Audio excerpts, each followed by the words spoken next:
नमस्कार बंधुरा बृष्टि रान्नाघरे आबार एक खूब सुंदर रेसिपि निये आपनादेर काछे हाजिर हलाम। काछे दूरे जे जेखान थेके आमार एई भिडियोटी देखछेन आशा करी सबाई भालो आछेन सुस्थ आछेन। आमेर दिन आमेर सीजन आम दिये आजके एकटा अपूर्व स्वादेर रेसिपि तैरी करब। जारा नर्माली आमेर जिनिस खेते भालोबासेन तादेर जोन्नो एटा किन्तु एकदम अनबद्ध। एई समय शरीरटाके ठांडा राखार जोन्नो যাদের ধরুন ঘুমের প্রবলেম তারা একটুখানি এই ধরনের খাবারগুলো খাবেন, দেখবেন শরীরটা অনেকটা পরিমাণে ঠান্ডা থাকে। তার ফলে কিন্তু আমাদের যে অনিদ্রার প্রবলেমটা সেটা অনেকটা পরিমাণে দূর হয়ে যায়।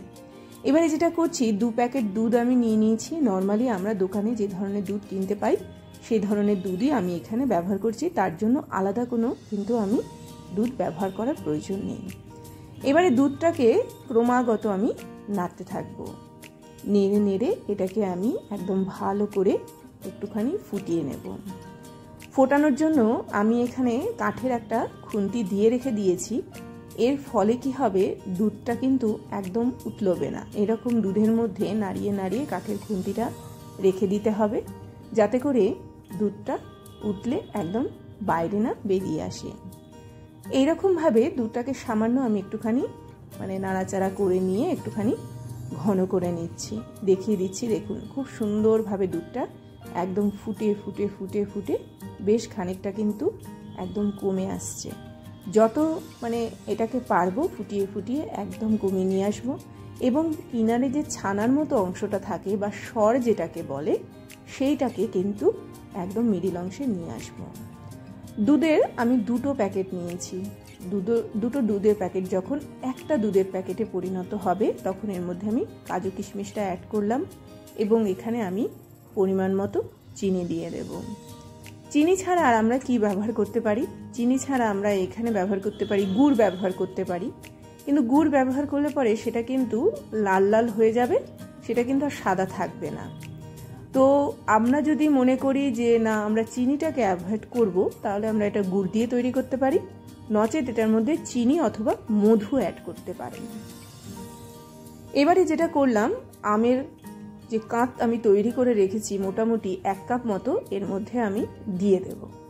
দিয়ে বেশ ভালো করে জিনিসটাকে নেড়ে নেড়ে নেড়ে নেড়ে খুব সুন্দর তৈরি করব। দেখবেন আস্তে আস্তে এটা একটা ঘন তৈরি হয়ে যাবে। প্রথম অবস্থায় আমের কাপটা দেবেন না, তাতে করে কি হবে, দুধটা একদম কেটে যাওয়ার সম্ভাবনা থাকবে। এটাকে আমরা মোটামুটি যখন হাফ হবে, দুটো দুধের প্যাকেট একটা দুধের প্যাকেটে পরিণত হবে বা তার থেকেও একটু কম হবে, তখন আমরা আমের কাপটা এর মধ্যে দিয়ে দেব। দিয়ে এটাকেও ভালো করে নাড়াচাড়া করে নিয়ে একদম ঘন করে দেব। ভালো করে নেড়ে নেড়ে নেড়ে নেড়ে দেখুন এটা একদম ঘন হয়ে গেছে, খুব সুন্দর তৈরি হয়েছে। এবার আমি হাফ কাপ চিনি নিয়েছিলাম, তো হাফ কাপের মধ্যে এখানে আমি মোটামুটি 2 টেবিল স্পুন মতো চিনি রেখে বাকিটা আমি ব্যবহার করেছিলাম। বাকি চিনিটাকে একটু জল দিয়ে ভালো করে নেড়ে নেড়ে দেখবেন এটা একদম খুব সুন্দর লাল কালার ধরবে। আস্তে আস্তে যখন এটা একদম ফুটে উঠবে, একদম আস্তে আস্তে যখন এটা একদম দেখবেন চিটচিটে হয়ে উঠবে, তখন একটা খুব সুন্দর দেখবেন লাল রঙের কালার হওয়া শুরু করবে। নাড়তে নাড়তে আমার চিনিটা ঠিক এই রকম পর্যায়ে চলে এসেছিল। তো এই অবস্থাতেই কিন্তু আমাকে কাজটা করতে হবে। তো এবারে যেটা করব সেটা হচ্ছে এরকম একটা আমি হাতা, নর্মালি আমরা দেখবেন ডাল টাল দিয়ে থাকি এই ধরনের হাতা দিয়ে, তো এরকম একটা হাতার পেছনে আমি একটুখানি ঘি মাখিয়ে নিচ্ছি, আপনারা তেল মাখিয়েও করতে পারেন। এবারে চিনির যে শিরাটা আমি তৈরি করেছি লাল রঙের, সেটা এর পেছনে আমি এরকমভাবে ছড়িয়ে দিচ্ছি। এটা তাদের জন্য যারা ধরুন বাড়িতে লোক আসছে বা ধরুন আমরা খাবার পরিবেশন করছি, খাবারটাকে একটুখানি অন্যরকমভাবে ঘুরিয়ে দিচ্ছি যাতে করে মানুষগুলো খেতে পারে, মানুষগুলোর মুখে একটা টেস্ট আসে, চোখেরও একটা তৃপ্তি আসে।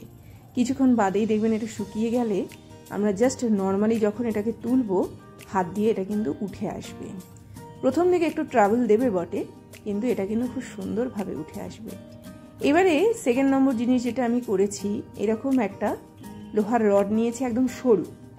না থাকলে পরে আপনারা নর্মালি যে কোনো দেখবেন ওই যে ডালের যে আমরা ডালটাকে যখন আমরা সেদ্ধ করে সেই জিনিসটাকে মেশানোর চেষ্টা করি, ডালের ঘুটনি যেটাকে বলা হয়, সেটা দিয়েও খুব সুন্দরভাবে পেঁচিয়ে পেঁচিয়ে আমি এই গোল গোল বলগুলোকে তৈরি করেছি। তো এগুলোকে আমি এর মধ্যে দিয়ে দিলাম। দিয়ে দেওয়ার পরে এবার যে এই জিনিসগুলো তৈরি করেছি। একটা একটা করে আমের টুকরো দিলাম এর মধ্যে। খুব সুন্দরভাবে সাজিয়ে পরিবেশন করলে পরে মানুষদের খেতেও ভালো লাগবে এবং দেখবেন বারবার খেতে চাইবে।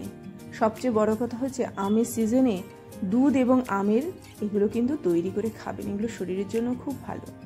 এবার আরেকটা পাত্র নিয়ে নিলাম, তার মধ্যে দুধের ক্ষীরটা, যেটা আম ক্ষীর তৈরি করেছি সেটা দিয়ে এবার উপরে চিনির এই বলগুলো আমি তৈরি করে করে এর মধ্যে দিয়ে দিচ্ছি। আরেকটা প্রিপারেশন আপনারা এইভাবে তৈরি করতে পারেন, এইভাবেও খুব সুন্দর লাগবে। এরকমভাবে খেলে পরে মানুষ কিন্তু তৃপ্তি সহকারে খাবে। কেউ ধরুন বাড়িতে আসলে এরকম তৈরি করে ঠান্ডা ঠান্ডা পরিবেশন করলেন, দেখবেন তারা কিন্তু তৃপ্তি সহকারে খাবে। আরেকটা প্রশ্ন আমি তৈরি করছি এরকমভাবে খানিকটা অংশ ক্ষীরের আমি এর মধ্যে দেখুন দিয়ে দিচ্ছি এবং তারপরে কিন্তু বাকি যে চিনির যে স্ট্রাকচারটা আমি তৈরি করেছি এর মধ্যে আমি প্রেজেন্টেশন হিসাবে দেব। কিছুটা অংশ ক্ষীর আমি দিয়ে দেওয়ার পরে কিছু আমের টুকরো আমি এর ভেতরেই দেব, একদম ফ্রিজের ঠান্ডা। আমি ক্ষীরটাকে এই ক্ষেত্রে ঠান্ডা রাখিনি, নর্মাল টেম্পারেচারে ক্ষীর, তার মধ্যে একদম ফ্রিজ থেকে বার করা আমের টুকরোগুলো এর মধ্যে দিয়ে দিচ্ছি। তারপরে আবার ওপর দিয়ে একটুখানি ক্ষীর আমি এর মধ্যে অ্যাড করতে পারি, দেখতেও ভালো লাগবে। এটা একটুখানি অন্যরকমভাবে তৈরি, সবাই এগুলোকে গোগ্রাসে খেতেও চাইবে। আবার উপর দিয়ে একটুখানি ক্ষীরকে দিয়ে আমি এরকমভাবে ভালো করে ঢেকে নিয়ে উপর দিয়ে আবার একটুখানি আমের টুকরো দিয়ে দিলাম। দিয়ে দেওয়ার পরে এবার চিনির এই স্ট্রাকচারটা আমি এর মধ্যে বসিয়ে দেব, দেখতে সুন্দর লাগবে, মানুষ অবাক হয়ে যাবে। ছোটরা তো খুব ভালোবেসে জিনিসগুলোকে খাবে। তো এইরকমভাবে কিন্তু আমের সিজনে একটু অন্যরকম স্বাদের, একটু অন্যরকম খেতে এই রেসিপিটা কিন্তু অবশ্যই বাড়িতে তৈরি করুন এবং সবাই খান। এটা এতটাই মুখরোচক একটা খাবার যে এটা এতটাই শরীরটাকে ঠান্ডা রাখবে এবং যারা ধরুন একটুখানি অন্যরকম ডেজার্ট পছন্দ করেন, বিভিন্ন ধরনের দেখতে ডেজার্টগুলোকে পছন্দ করেন, তারা কিন্তু এটা গোগ্রাসে খেতে পারেন। এবারে দেখুন আমি আরেকটা ছোট্ট ডেজার্ট দেখিয়ে দিচ্ছি। নর্মালি একদম ছোট্ট পাত্রের মধ্যে আমি একটু ক্ষীর নিলাম, একটু আমের টুকরোকে এর মধ্যে দিয়ে দিলাম এবং চিনির আমি আরও একটা স্ট্রাকচার তৈরি করেছিলাম সেই স্ট্রাকচারটা এর মধ্যে দিয়ে দেব, একটা ছোট্ট বল আমি এর মধ্যে দিয়ে দেব। কে বলবে বলুন তো এগুলো বাড়িতেই তৈরি করেছেন এবং কিভাবে তৈরি করেছেন মানুষকে না জানিয়ে অবাক করে দিন। বাড়ি শুদ্ধ সবাই অবাক হয়েছে, যেমন খেতে হয়েছে তেমনি দেখতে হয়েছে। আর এই চিনির যে স্ট্রাকচারগুলো তৈরি করেছি, চিনির যে বলগুলো তৈরি করেছি, এমন নয় যে কাজে লাগেনি, প্রত্যেকটা একদম মিশে যায়। খুব টেস্টি একটা খাবার, অবশ্যই বাড়িতে তৈরি করুন। এই আশা রেখে আজকের মতো বিদায়, আবার আসবো একটা খুব সুন্দর ভিডিও নিয়ে।